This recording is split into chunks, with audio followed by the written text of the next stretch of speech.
Zach Ertz is easily the most important tight end in football. Period.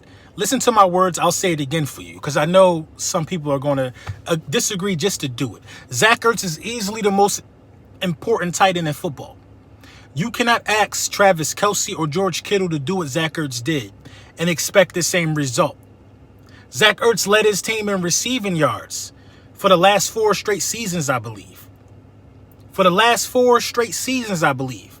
If Zach Ertz is not on the Philadelphia Eagles, they don't go to the playoffs. They don't win a Super Bowl. You hear that? Super Bowl. Zach Ertz has Super Bowl receptions. You understand? Super Bowl touchdown receptions. That's Zach Ertz.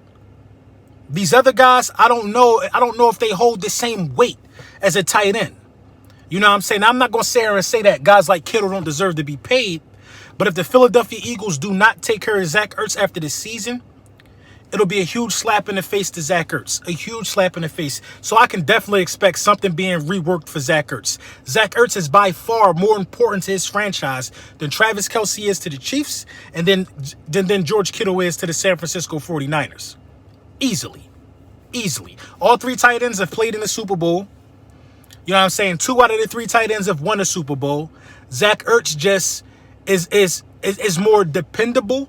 More is asked upon Zach Ertz. That just is what it is. I'm thinking they got to extend Zach Ertz somewhere around like 3 years, 40 mil. 3 years, 40 mil. You know what I'm saying? You could live with that if you Zach Ertz. 3-year, $40 million extension. You know what I'm saying? That's fair. That's fair. Zach Ertz has been the epitome of a franchise tight end. Zach Ertz has Hall of Fame credentials. You know, Zach Ertz is just that dude. There's no getting around it. You know what I'm saying? So the George Kittle extension means an extension is almost certain for Zach Ertz, in my opinion. Also, the Jason Peters re-signing is worth its weight in gold at this point. You know what I mean? We're more than equipped to be able to handle any defensive line pressure that anybody think they're going to be able to put on us this season. We're more than equipped. I like my offensive line against any other I like my offensive line against any pass rush in the NFC East. Period. That's just facts. We've proved it. We have proved it. Yeah, we lost Brooks. Brooks is a major piece of that puzzle, but we got Peters back. We proved it. Listen, man. Listen. Oh, but Peters going to play right guard. That's what they going to tell us now. You know what I'm saying? But these guys don't have no football IQ, man. They don't have no football IQ. They don't. If Dillard don't pan out and Mailata don't progress and is able to get some of those minutes at the tackle position, there is almost for certain that Jason Peters moves back to where he got to go and protect the blind side of our franchise quarterback. Never was a thought in my mind that Jason Peters would just be simply stuck at right guard for a whole year. He is a Hall of Fame left tackle. A Hall of Fame left tackle. You think that means that he is cemented there? That's like saying this. That if something happens in the cornerback for the Philadelphia Eagles, something happens in the cornerback room to where we short some cornerbacks, that Jalen Mills ain't going to play cornerback. You got to be kidding me, man. You got to be kidding me. Some moves are power moves. Having a guy like Jalen Mills who's dual trained. You know what I'm saying? Having a guy like Jason Peters, you know what I'm saying, who's dual trained, means a lot for your football team. Having these Swiss Army knives in these positions, man, is going to go a long way for us.